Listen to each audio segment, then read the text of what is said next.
beat 2, 3, 4. Bart Keeler. So you've got the mug. Or so does the mug match the jersey, sir? Are they both Arsenals? Yes. Okay, there we go. Yes, Arsenal, Arsenal. All right. Traditionally for your Wednesday visit, there's plenty to talk about. And I guess you want to start with Atlanta United and what you're hunting for with Atlanta United tonight? Yeah. I think if I remember correctly, the reports are that Miles and Brad won't play. Right. So I'm sure there are some other guys who are a little bit injured who won't play. Maybe we get to see Derek Etienne Jr. for the first time. That would be probably my biggest goal, is to see him. I don't really have any expectations. It's a preseason friendly with a squad that'll probably be more incomplete than complete. There's a cup. There's a cup here, sir. There's a cup involved. You have to defend, but yeah. I mean, I don't. Also, I'm not expecting too much from the team, but I want the players who are on the field to look like they're ready to go for next Saturday. I think that's the goal. Like, they need to be as close to actual match fitness and match sharpness as they possibly can be. Yep, and you've also got to juggle that with the idea that you're going to be in a behind closed doors match with St. Louis City SC. And so, you're looking at this match today, that match on the weekend. How do I, if Doug is reporting no Miles, no Brad, you're probably thinking, okay, I want them for 90 against St. Louis City. I feel like I have to do that in all caps, because if they do it in all caps, we have to do it in all caps. But I have so many problems with the branding of that club.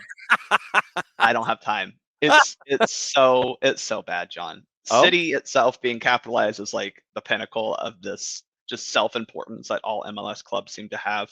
Okay. But ours isn't red, it's City red. No, it's magenta. Shut up. Just be normal and use red. That's not a red.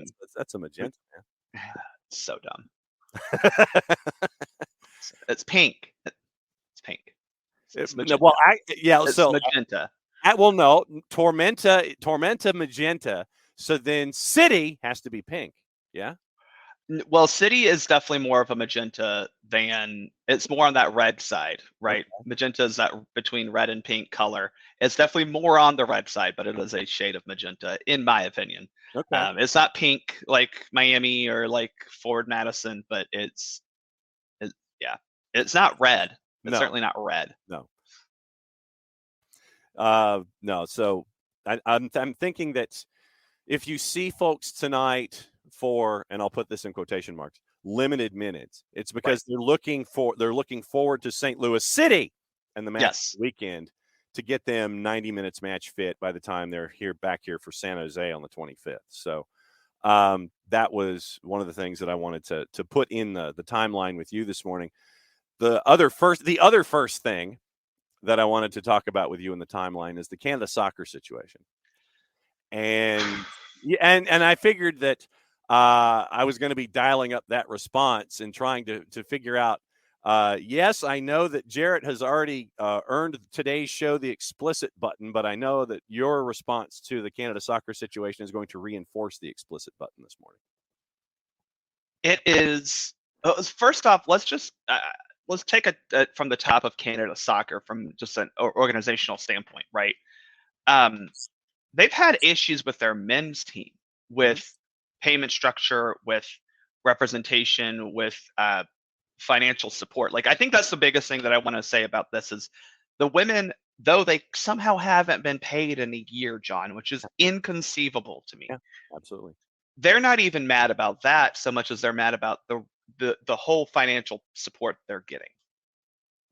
It seems like Canada soccer, for as much as they want to talk about how they're the kings of CONCACAF on the men's side because they did well in qualifying, have no idea how to run a soccer organization. When the women's team won a gold medal in 2021, they have played 5 friendlies since then. Mm-hmm. Only 5. You think about U.S. soccer, they play friendlies every other month if they can. They play 2. That plus the fact that they put so much time and effort into the men's program last year, which I understand. Don't get me wrong. I get that, you were focused on World Cup qualifying and the World Cup. But they were unable to clearly walk and chew gum at the same time because it seems like they just forgot that they had the women's team. They sent them down to Mexico last summer, and that was about all they actually did for them. Janine Becky, quote, Christine Sinclair, they had a presser yesterday. Christine Sinclair says, as a team, we're at our wits' end. Mm-hmm. This could be our most important fight that we ever have as national team players. It's one we're determined to win. Janine Becky, it's pretty disgusting, this is from TSN, that we're having to ask just to be treated equally. It's a fight that women all over the world have to partake in every single day, but quite frankly, we're really sick of it. And it's something that now I don't even get disappointed by anymore. I just get angry about because it's time. It's 2023. We won the damn Olympic Games, and we're about to go to the World Cup with a team who could win. So we expect to be prepared in the best way possible to go and win a World Cup. The 6th-ranked Canadian women, upset that their grievances have not been addressed by their governing body, Down Tools, Friday night said they would not take part in SheBelieves, but they reluctantly returned when Canada Soccer threatened legal action against them on Saturday. They'll play SheBelieves in protest, boycott the next international window unless progress is made. Sinclair said the team is still talking about any planned protest on the field for Thursday, and she says that she thinks that there will be something. So Sinclair has not been told why cuts are happening in budgets and things like that. And so you're chasing players away as well in all of this. You've got this is about as close to an ish storm. And the thing is that it's been one for a while. I mean, right. And I think that's where I just keep going back to is like the women and men. I want to continue to reiterate that the men have also had their issues with Canada Soccer. But the women specifically have had these issues clearly since before 2021. I mean, y'all, Canada Soccer hasn't even found a way to put together a true women's league in their country. Yep. It is so like we complain about U.S. soccer all the time, but like they blow Canada Soccer out of the water when it comes to professionalism. And again, I was having this conversation with some friends earlier, actually at the Super Bowl party.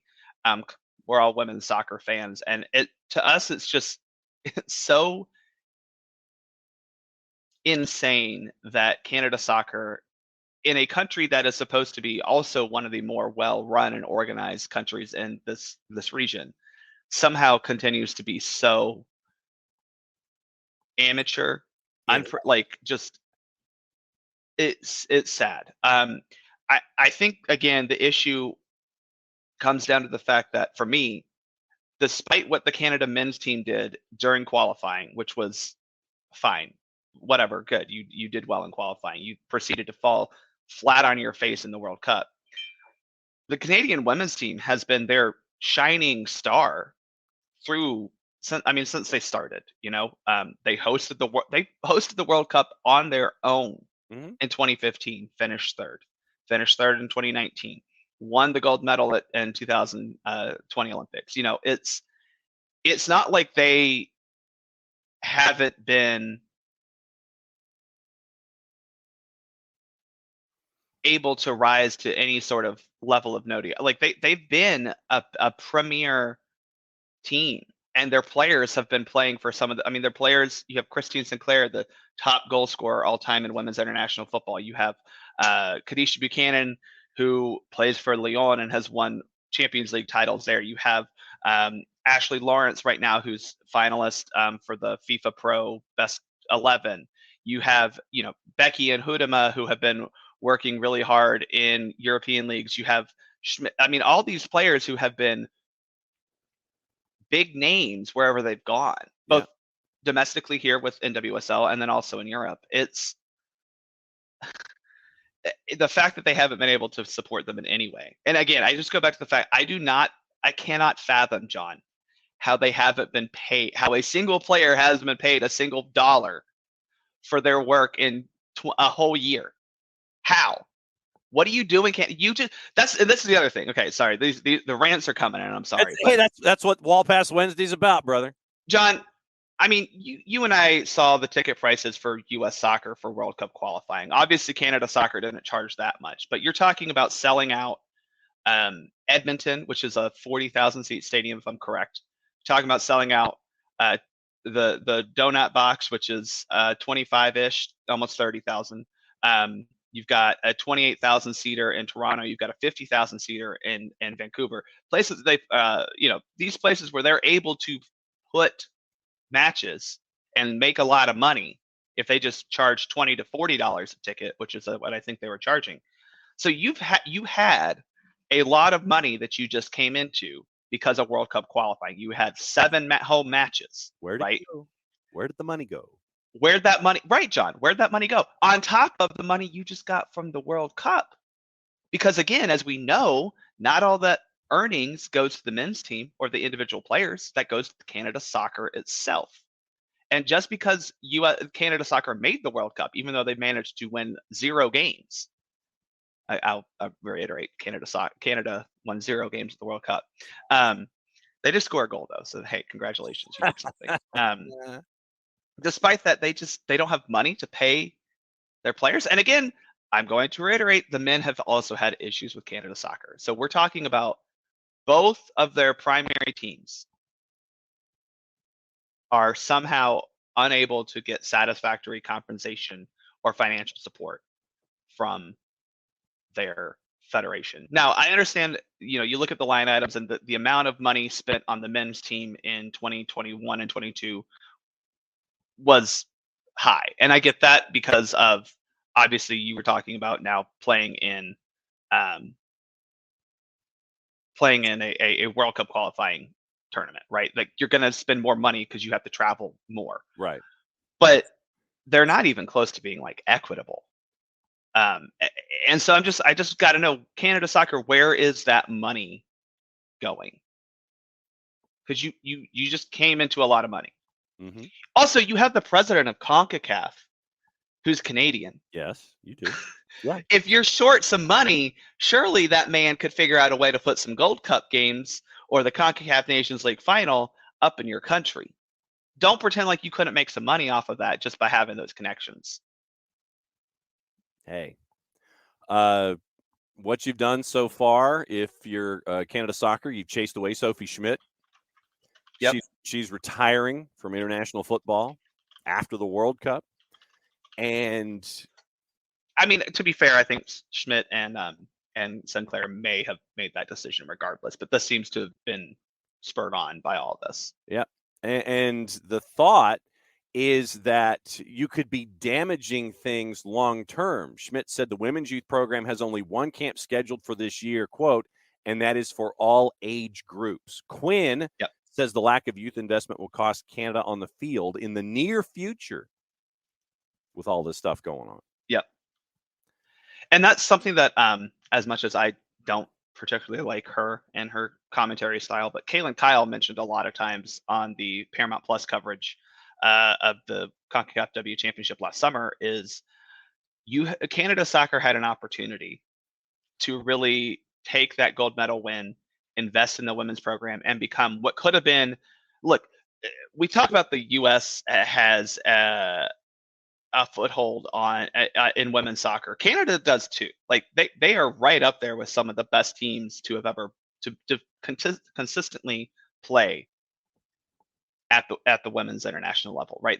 You just said they were 6th in the world. They're reigning gold medal champions. They have multiple third place finishes throughout their time. Canada Soccer refuses to actually support them. Again, they don't have a women's domestic league. Not even a women's Canadian Premier League. They don't even have that.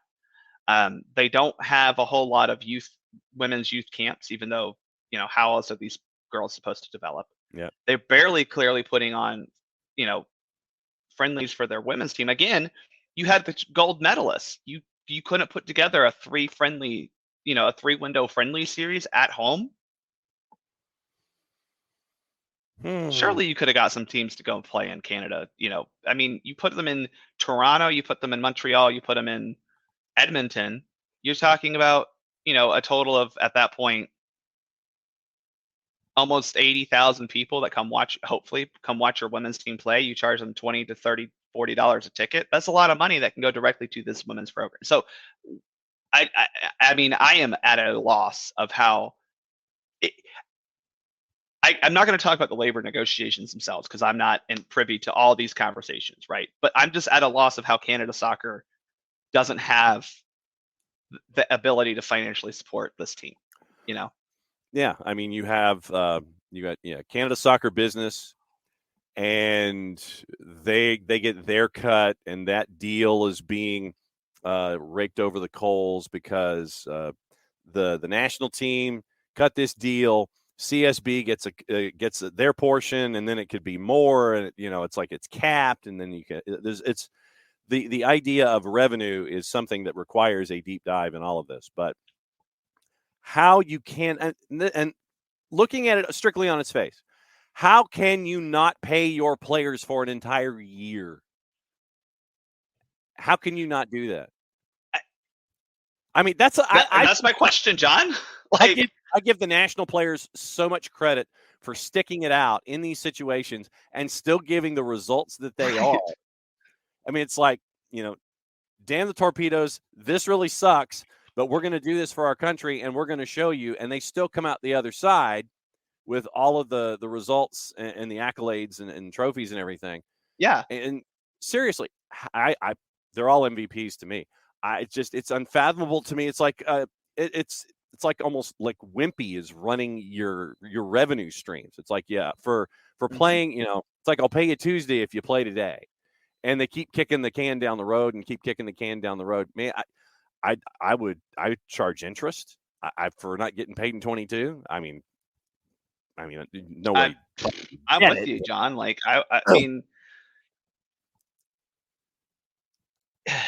it is, again, just incredibly dumbfounding, the lack of just professionalism from Canada Soccer regarding this. And again, you've got a women's team that has been so good for a long period of time. I'll, again, reiterate.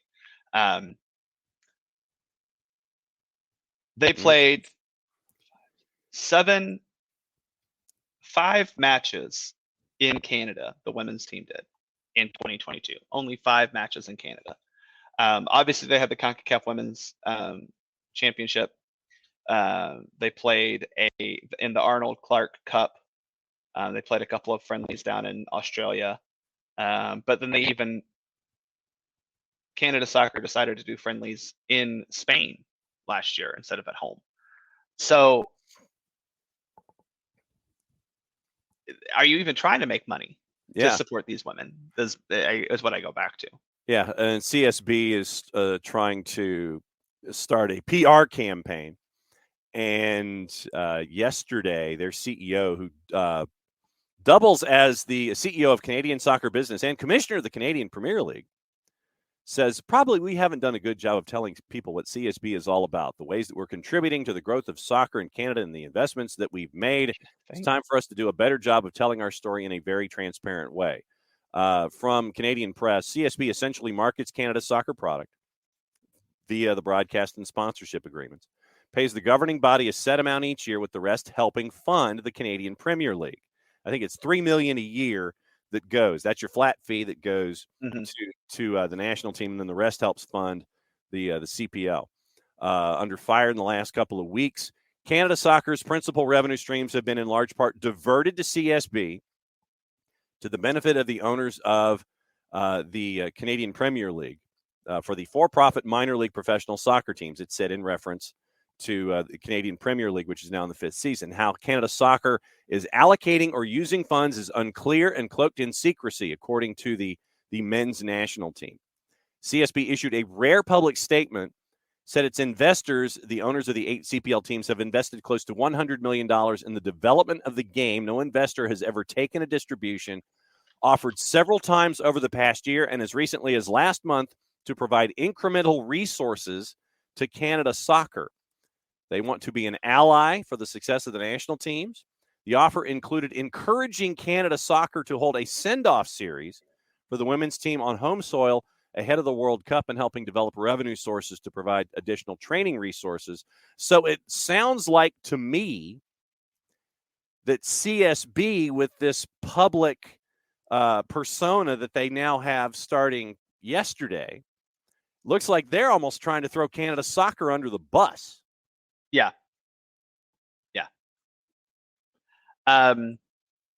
So I mean, this is where I'm a little unsure. Is CSB similar to some, or is it? It's probably a good. Yeah. Okay. I mean, they have again. I'm appreciative of the fact that they're not greedy and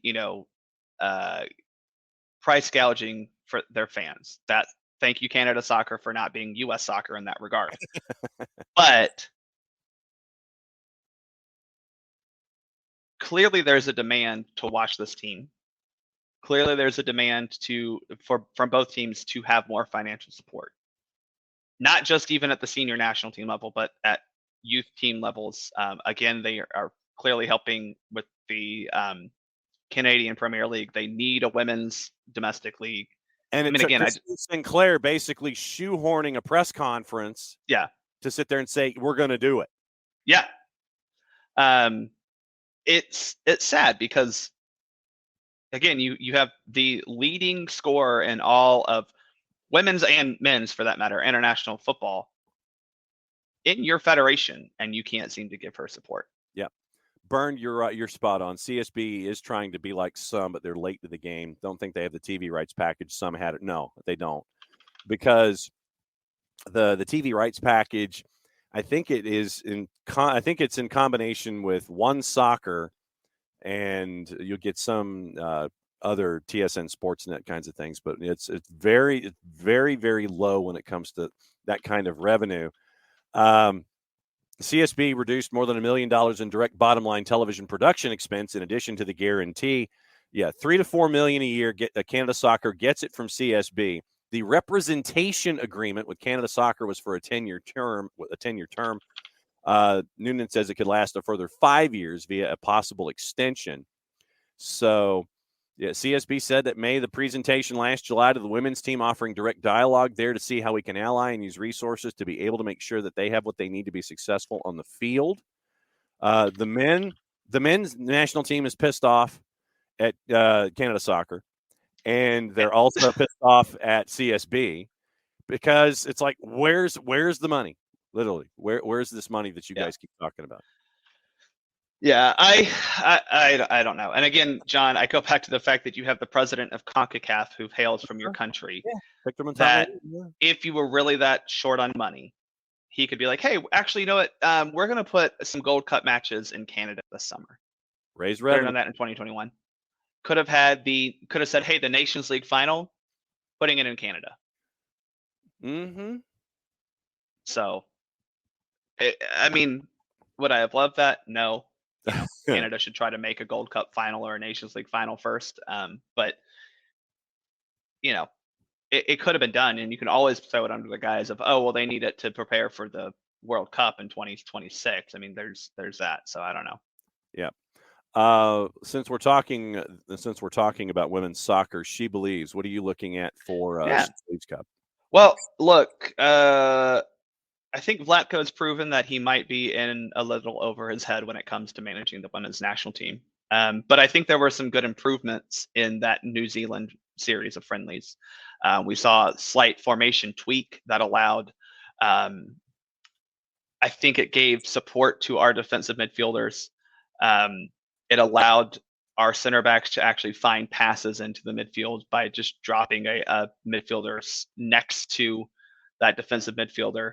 I would like to see that continue. I don't want to see Taylor Korniak at the 6. I'm very frustrated by Vlatko for forcing this when we have legitimate defensive midfielder options. I don't really think Korniak provided anything great at that position. But we do have to have someone who can back up Andy Sullivan. But I don't want to see that. I'm really disappointed that Sam Coffey or Jalen Howell or any of the other defensive midfielders that exist in NWSL aren't also playing called up for this camp. But I think there were some positives from the New Zealand friendlies. We scored in multiple ways. We weren't just crossing the ball in. I would like to see if we can continue to do that against teams that are, better than New Zealand. Because the caveat is you were not only just playing New Zealand, which is not as highly rated, but also their backups and sometimes backups of their backups. So now that you're playing, teams that are all within, I think, the top 10, you're going to actually have some opportunities to see a quality opposition on the other side. So as you handicap SheBelieves, what are you what do you think is going to go down here? Is it as if I was wearing my red, white, and blue kit, if I was wearing my USA kit, how optimistic should I be about the US winning SheBelieves? Well, I mean, I still think that they're the best team out there. Like, especially in this tournament. Canada's very good, but they're clearly going through some stuff right now. Yeah. Japan, we should be able to beat. They're a very good team, but from just a talent level and everything, I think we have better team. And Brazil, I'm curious how Brazil comes out, because I think that they have a lot of talent. You have Pia Sundhage, who has kind of reshaped how she even coaches after she came down to Brazil, looking at soccer from a different light. But again, I think the U.S. is by far the best team in this field. They should win. We'll see how that actually shakes out tomorrow, especially against a team that I think is going to be their toughest challenge. That I don't know how this Canada team is going to come out there. I really don't. And they could be angry as hell, dude. Yeah, I mean, they obviously the last time these two teams met, U.S. beat Canada, and I think thoroughly outplayed Canada. I know some people like to talk about how Canada should have won that game, and I think that's absolute trash. U.S. was a better team that night and outplayed them holistically down there in Monterrey. But Canada has beaten the U.S. recently, which is something they hadn't done in like almost 2 decades. So, last time Canada, up until the Olympics, last time Canada beat the U.S., an Atlanta soccer legend, Charmaine Hooper, was still playing for them. So, that is that's something that they can hang their hat on still. It's going to be tough. And again, I think that you're going to have to see from the U.S. women a concerted effort to play at the intensity that's going to be required to win matches like this. Couple of questions. Vern, I don't want to talk about Arsenal women right now. I'm so disappointed in them. Could really use one of the American wingers. Even when Mead and Miedema come back, they looked bad against City. Yeah, I think that we legitimately could have used. I don't know. I would have tried to sign Trinity Rodman, but obviously she costs a lot of money now. Sophia Smith would be great. She's obviously injured right now, so that's not really helpful. But I think any of those players would be really helpful to this Arsenal women's team right now, because we just don't have a lot of pace on the wings, which is really, really unfortunate, especially when you were playing Man City and our midfield was unable to kind of turn from the defensive half to the offensive half. Our midfield was really overwhelmed by City, and having a speedy outlet up top would have been really helpful, but we just don't have that. Yeah, I don't know. I would have liked Sophia Smith or Trinity Rodman come over in this transfer window, but just unfortunately wasn't going to happen. Question from Ricky: what do you think about the HQ search for the Fed?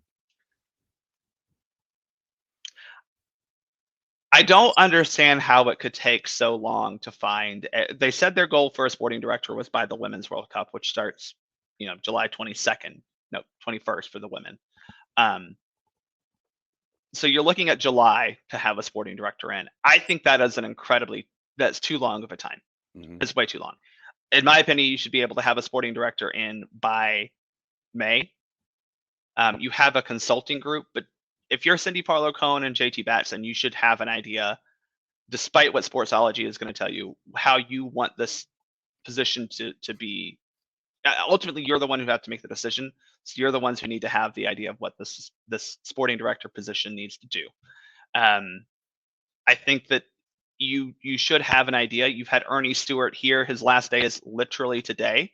Surely he's been helping with some of these processes of trying to help a successor. Oh, sorry. Headquarters is in the. I'll get to that in a second, Ricky. Yeah. Point is, the sporting director search should not take that long. I'm okay with taking longer time to find the U.S. men's national team coach, because by waiting till the summer, you're allowing yourself to find coaches who, in that European off season, you may be able to talk to. So from that standpoint, I love it. I think that you can take your time to find the coach, because you want to have your best coach possible, not the best coach available, the best coach possible, who will take the job for you. Okay. So, real estate question. Yeah. I guess it's in two parts. If you had 4.2, would you buy Soccer House up in Chicago? And what do you think? No, I would not want to own real estate property in Chicago. That city is beautifully fantastic, but cold, and I would not ever want to have to go there. So then, in the cold, which I do frequently for family, which sucks. There you go. So then, what about having the Federation here in Atlanta? I think it's a battle between Cary and Atlanta for the new. I think Atlanta offers you way more opportunity than Cary, North Carolina. Like, if I was going to pitch Atlanta over Cary, Raleigh, it would be that you could have an international city, which Cary and Raleigh are not. A city that has major connecting flights to and from not just Europe, but then other places in the world. Weather that would allow you to play most of the year. Even in January, it might be cold and rainy, but you can build an indoor practice facility now, as well as outdoor practice facilities. You have a stadium right down the road that allows you to play anytime you want, as long as you're okay with playing on turf, which they need to get over a little bit, because we just saw what happened in Phoenix, and not grass isn't always the best. Yeah. I think Atlanta would be a great spot for them. It's surprising to me. I did not expect Atlanta to be one of the ones that were targeted, but I also think it speaks a little bit to how great of an international and soccer city Atlanta is. My question is just, where do they build the training facility? It obviously will not be in Atlanta. Like, it won't. You just don't have the space unless you somehow buy the space Microsoft was going to move into. Southside down by the airport. Make it easy. That would be the place that I would, if we're going to look in Atlanta, I would. I mean, we have, I don't know if they would want to give this up, but there's the Georgia Soccer Park, which is down by the city, by the airport, that you could possibly just buy and fix up. And then, obviously U.S. Soccer has used that the whole time, so you can use that still right now I know the games that are played there are mostly high level ECNL and up games anyway. So why not have great facilities for those players? And it gives a little bit more talent ID opportunity for Atlanta-based players. Right.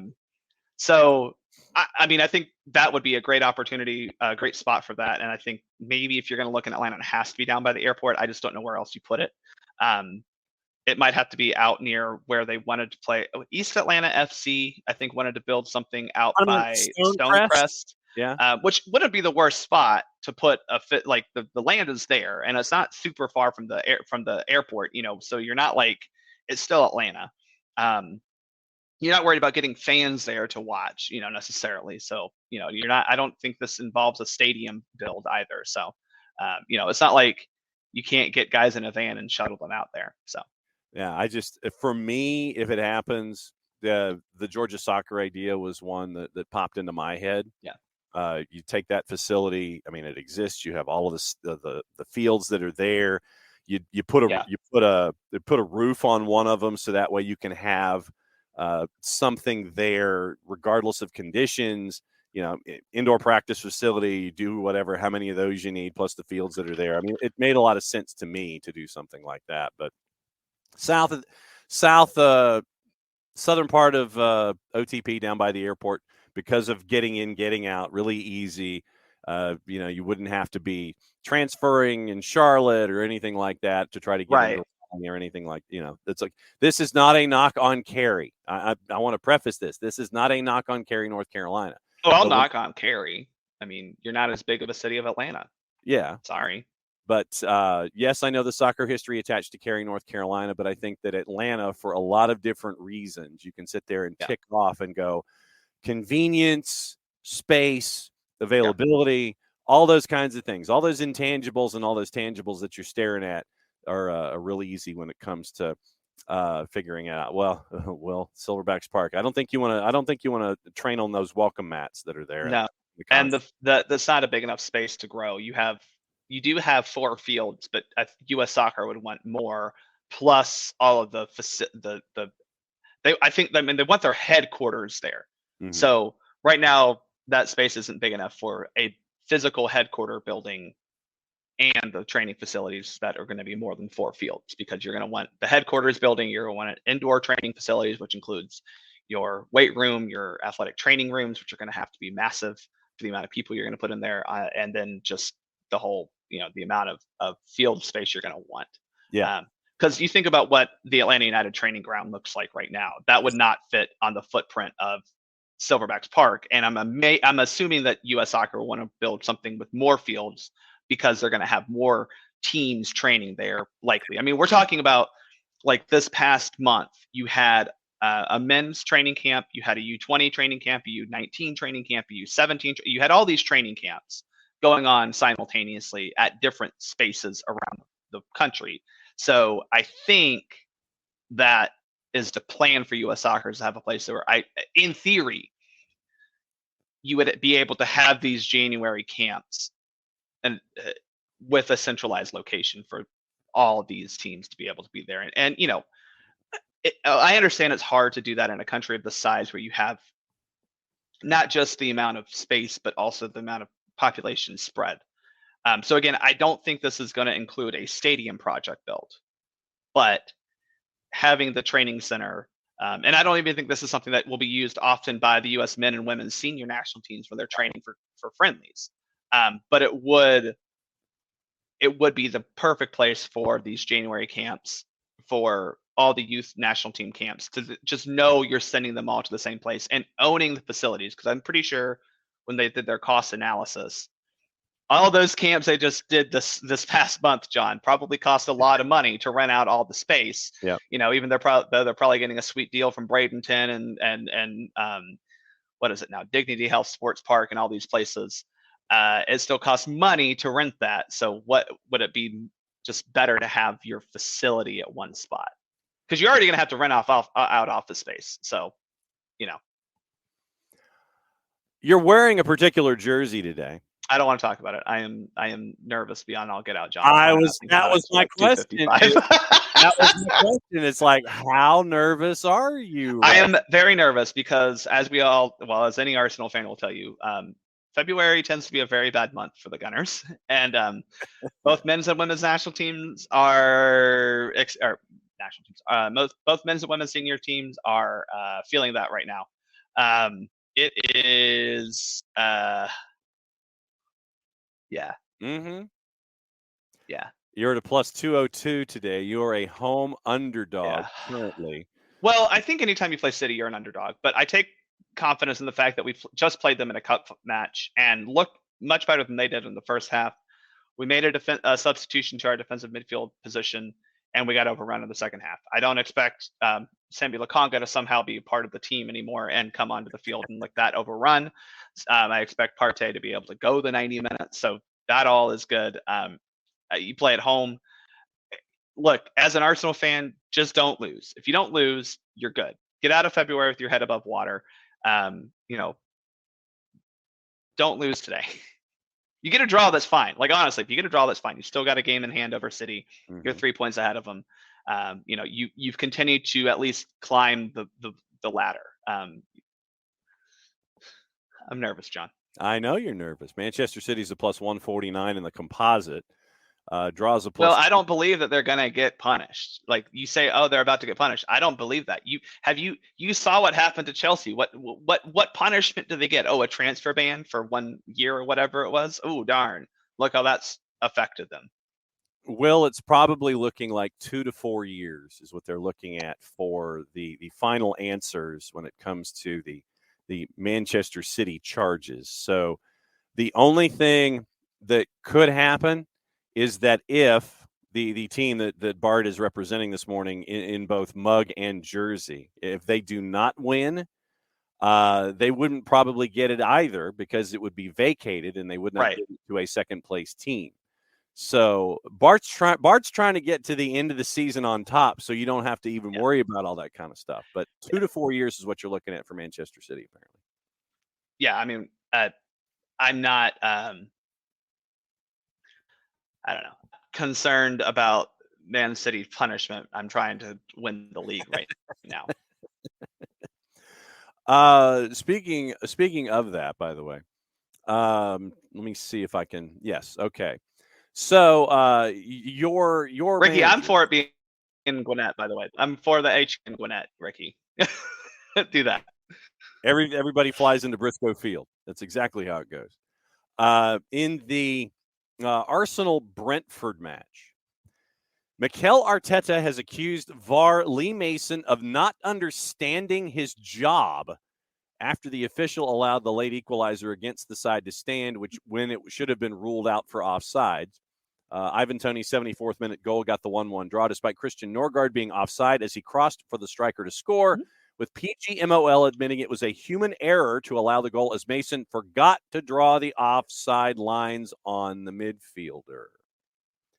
As a result of the error, he was dropped from VAR duties for this weekend.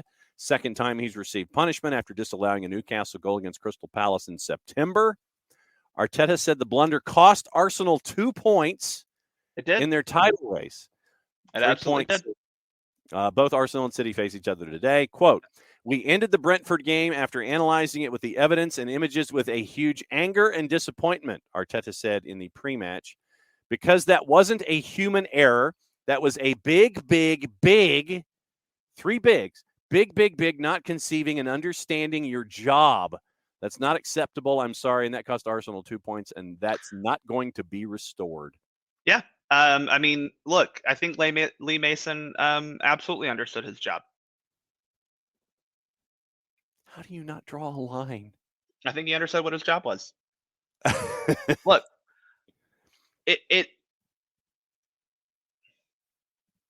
how do you not draw the lines, right? That's like the whole point of VAR in the Premier League is you use lines. So I don't understand, like, you use lines. Even when it's a mile offside, they go, yeah, let's draw the lines, and they're there. So I don't understand how you just forget to do that. I don't believe that he forgot. I don't. There is malicious intent here. Wow. Okay. Malicious intent. And this is coming from an Arsenal fan. Exactly. Yeah, that's what I'm saying. Should be 5 points clear of Manchester City with again, a draw here today, and you're 5 points clear is fantastic. Yeah. See, as the Gooner takes his sip of what's your early morning? Yeah, black helicopters are circling because, again, this guy has a history of not doing his damn job. Get rid of him. Like, it's not even like, oh, you made it. It's not even, oh, I made a mistake on the field where I called a foul that maybe shouldn't have been a foul, or no. This is fantastic. This is your job as a video assistant referee to not, like, you have all the time and resources at your availability. You could have a checklist. Did I draw the lines? Make sure Man City closes the gap. Right. I mean, he is from Manchester, so. Oh, wow. The black helicopters are circling. Shockingly, a Manchester-born man. Ricky says over in a title race against a Manchester team. I was not aware that 21 Savage willed you winning the league into existence. I did not know this. Hopefully. Oh, yeah, we apparently are going to get an Atlanta United kit drop at 11 a.m. So yes, I'm sure no one's seen it. It's going to be such a shock. But yeah, and because a lot of teams in the last half hour have been releasing their kits on social media, and you've been seeing these kinds of things. So, John, this is my question to you. I'll see if I have an answer. Would you? I'm going to ask you a couple questions to lead up to this. Sure. Would you agree that MLS, most of their decisions are based on trying to make money? Yeah, you would hope so. To maximize profit and revenue, correct? Maximize revenue, yeah, especially with a new television contract and all that. Yeah, I would say. Would you not say that jersey sales are a potential major source of revenue for the league? I would posit to that, yes. Okay. Why not release jerseys right before the holidays, or within like a month before the holidays, so people can buy them and get them as Christmas presents? Well, and I see that as well. but I also see the momentum that you are trying to create going into your season. Yes, I agree with you on that point. Yeah, so I think that it has to do with momentum. It looks like Austin has produced a 2-minute, 15-second video releasing their Verde this year. La Voces kit is here, so it's a 2-minute. That one looks a little trippy. Columbus has theirs out. Yep. Listen, from what I've seen, these kits on the whole. Mm-hmm. Thanks to Adidas for getting the message that we've been sending them, that we want something interesting, because these kits have patterns on them. They are bold. They are not trying to be quiet. The Red Bulls kit is beautiful. It is beautiful. The like tie-dye-ish, blue with the yellow. That's fantastic. It looks a little bit too much like Club America, but like these kits are good. So thank you, Adidas, for getting this finally. And let's see. I've seen the NYCFC kit has they call it the Burrow kit. Mm-hmm. That is out. Cincinnati's River kit is out. Austin's There's not a river through Cincinnati. I think it's so small. I don't know what they're talking about. Sorry. So there's but it's the bridge that you cross over in the open to WKRP. Yeah, you're not wrong. So it's that river. It's that bridge. It's like. Is that on the Olentangy, or is that on the what's the other one with the S? I've been drunk way too many times in Columbus to remember those words. Yeah, see, Seattle's Bruce Lee Dragon kit on the back of the Jimi Hendrix. Yeah. I mean, Seattle's done some fantastic work. They're trying. Like, props to Adidas. They're getting the message that we want something interesting. Yep. So and the inverted sash this time on the Revs kit. The Revs kit is at least interesting. Yeah. So I haven't seen any kit so far that I haven't gone. I mean, I haven't seen a bad kit. And Nix, I understand that the Revs kit is garbage. I mean, it's taking the old sash going from the right shoulder down to left hip and flipping it and kind of fuzzing it out a little bit. I'd rather them swing and miss than watch the ball go right past them. Right? Like, don't take the pitch. At least try. Yeah. All right, here we go. It's out, John. It's out. It's out. The socks the 17s are kit. All right. They are calling this the 17s kit. The socks are out for 2017. So are you watching the promotional video? I am. Okay. I am. It's 1 minute and 51 seconds. Man, Apple TV comes in, they start making actual movies with this crap. Of course they do. Yeah, I mean, you got to sit there and figure out, okay, here's your creative process. And so, we have folks going over Pantone. We have measurements. Yeah, I saw Larry. Wow. We have measurements and all of the kits of the past as a way of remembrance. And now it's time to go forward and think forward as to what we're going to do here in 2023.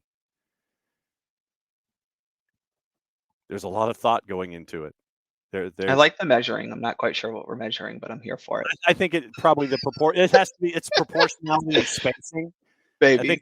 I think it has to do with space. Okay, there it is. You got to sit there and go, okay.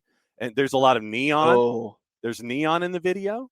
I like the red. I like the red socks with this kit a lot. Yes. Okay. This looks good. This looks actually. I'm putting this out there. This looks better than the original.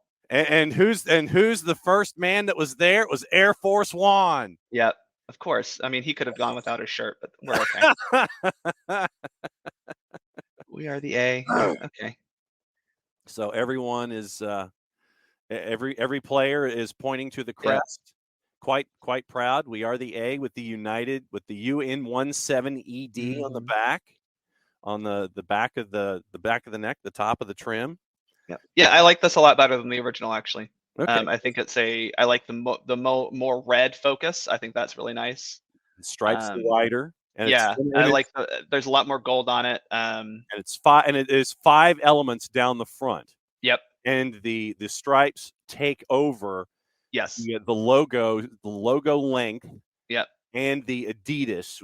So the Adidas logo and the crest are not larger than the stripes themselves. Right.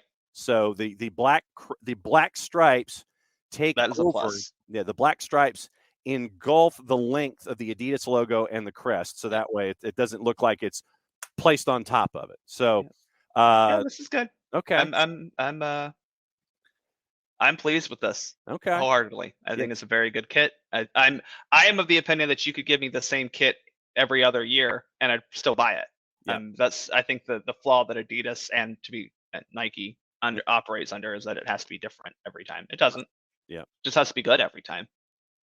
Yeah. So I like it. there you go. I don't know. Probably people are gonna disagree with me, but I think it's the best one we have personally. Okay. I think the design is yeah, is better. It's right there. CONCACAF says that the Dominican Republic is going to be named the host of the 2023 CONCACAF Women's U20. That's come out as well. Oh, good for them. And so yes, we have a kit. So there it is. So what is your itinerary, sir, for the rest of the day?